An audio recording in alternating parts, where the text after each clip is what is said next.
Welcome to 108 news Telugu బులెటిన్ల ముందుగా headlines. CM Chandrababu సంతకం forgery, అధికారిపై case.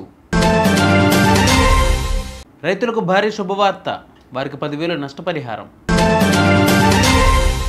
Pawan కుమారుడిని కాపాడిన భారత కార్మికులు, సింగపూర్ ప్రభుత్వం సత్కారం. బజార్కి ఈడుస్తా, చంపేస్తా అంటూ విజయశాంతి ఫ్యామిలీకి బెదిరింపులు. అనంతపురం డి గుత్తి సబ్ డివిజనల్ కార్యాలయంలో senior inspector Satish Kumar, CM Chandrababu, మంత్రి అచ్చెన్న సంతకాలను ఫోర్జరీ చేశారు. దీనితో అతనిపై అధికారులు కేసు నమోదు చేశారు. గత ఏడాది ఎన్నికల సమయంలో షేర్ మార్కెట్ పనులు చేసుకుంటూ అతను విధులకు గైర్హాజరయ్యేవారు. దాంతో అతనిపై చర్యలకు ఆ శాఖ కమిషనర్ ఆదేశించారు. దీని నుంచి తప్పించుకునేందుకు సీఎం మంత్రి పేర్లతో సిఫార్సు లేఖను తయారు చేసి నితీష్ దొరికిపోయారు.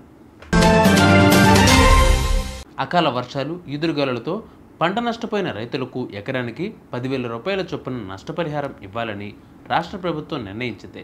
రాష్ట్ర బడ్జెట్ నుంచే ఈ పరిహారం కేటాయించనున్నట్లు తెలుస్తోంది.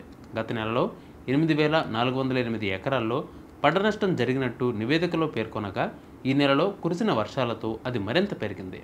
రైతుల వారీగా సర్వే చేయాలని వ్యవసాయ శాఖ అధికారులను మంత్రి తుమ్మల నాగేశ్వరరావు ఆదేశించారు. AP deputy CM Pawan Kalyan చిన్న కుమారుడు మార్క్ శంకర్ ఇటీవల సింగపూర్ స్కూల్లో గాయపడిన విషయం తెలిసిందే. ప్రస్తుతం కోలుకుంటున్నారు. తాజాగా సింగపూర్ ప్రభుత్వం ఓ గొప్ప నిర్ణయం తీసుకుంది. మార్క్తో పాటు ఆ ప్రమాదం నుంచి ఇతర పిల్లలను కాపాడిన 4 భారతీయ వలస కార్మికులను సత్కరించింది.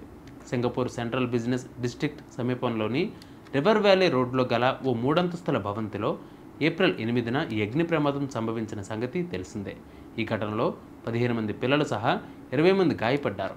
ఆ సమయంలో ఈ వలస కార్మికులు అక్కడికి సమీపంలోనే పనిచేస్తూ ఉన్నారు. భవనం నుంచి పిల్లల అరుపులు విని 3వ అంతస్తు నుంచి పొగలు రావడం గమనించారు.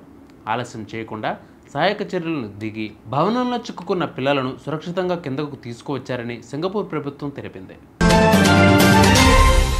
కాంగ్రెస్ ఎమ్మెల్సీ విజయశాంతికి బెదిరింపులు వచ్చాయి. తనకు డబ్బులు ఇవ్వాలని, లేకపోతే అంతు చూస్తానని చంద్రశేఖర్ అనే వ్యక్తి ఆమెకు మెసేజ్ను పంపారు. దీనితో విజయశాంతి దంపతులు బంజారాహిల్స్ పోలీసులకు ఫిర్యాదు చేశారు.